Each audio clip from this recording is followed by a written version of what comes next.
Remote Work, The Way of the Future by Raphael King, Business 300. People are more productive working at home than people would have expected. Some people thought that everything was just going to fall apart, and it hasn't. And a lot of people are actually saying that they are more productive now.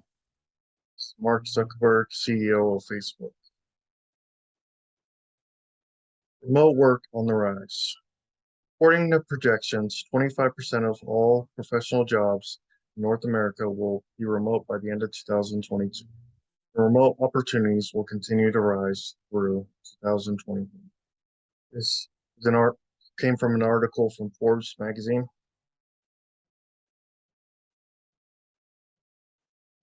Pros of remote work. Work-life balance. Schedule flexibility. People are able to be a lot more flexible with their scheduling. More control over your environment. People are able, when you're not at work, you're able to control what's going on around you a lot better.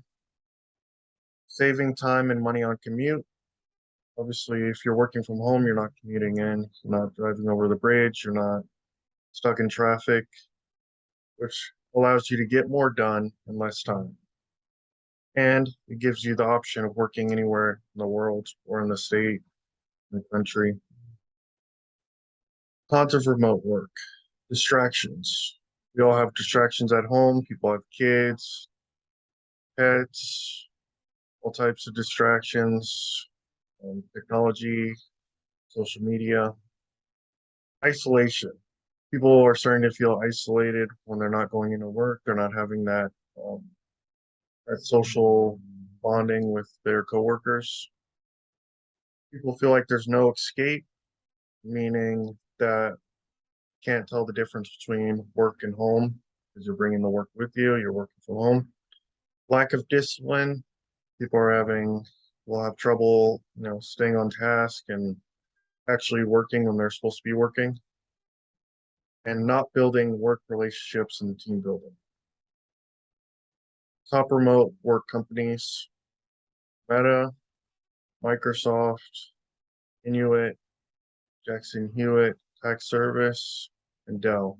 These are a few from Indeed that said there was an article on their top 20 remote workplaces according to happiness and what people were liking the job. Who benefits from remote work?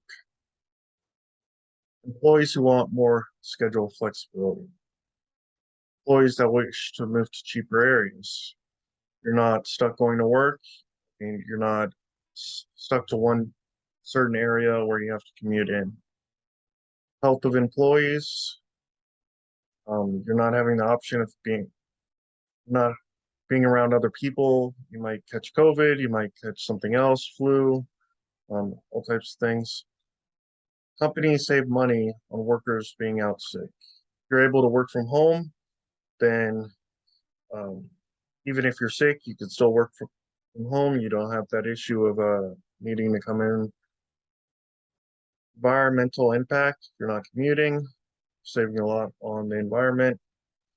People with travel lifestyles. People that like to travel, that want to work from different places, different countries. People with more than one job, and parents of young children. Who is harmed by remote work? Companies hiring. Companies are saying that it's a lot more difficult to hire people when you're not meeting people face to face. You're not having that connection. Employees' mental health. If you're not leaving house, if you're stuck inside, your mental health is going to suffer. If you're not having that social aspect. Companies that rely on teamwork. Cost of living rise in lower income states. People from California and New York, places where you generally make more money, they're moving to cheaper states, which is driving up the cost of those places, and it's pricing out people that work and live in those areas. Employees that want home and workplace separation. People that don't want to feel like they're always at work when you're working from home. You're always feeling like you're not having that distance. Owners of office space, you're not having that rent. If companies don't need to rent out that space, which is affecting the downtown areas because people aren't coming in, they're not spending money, they're not buying lunch, they're not doing all those things that prop up downtown areas. Would I recommend implementing this trend in San Francisco? I would recommend this trend to continue in San Francisco because cost of living is so high. People should be able to afford housing, more space, less congestion. I personally would love to have a remote job to give me this flexibility of traveling while working, having a better work-life balance benefits it. Thank you. This is the end of my speech.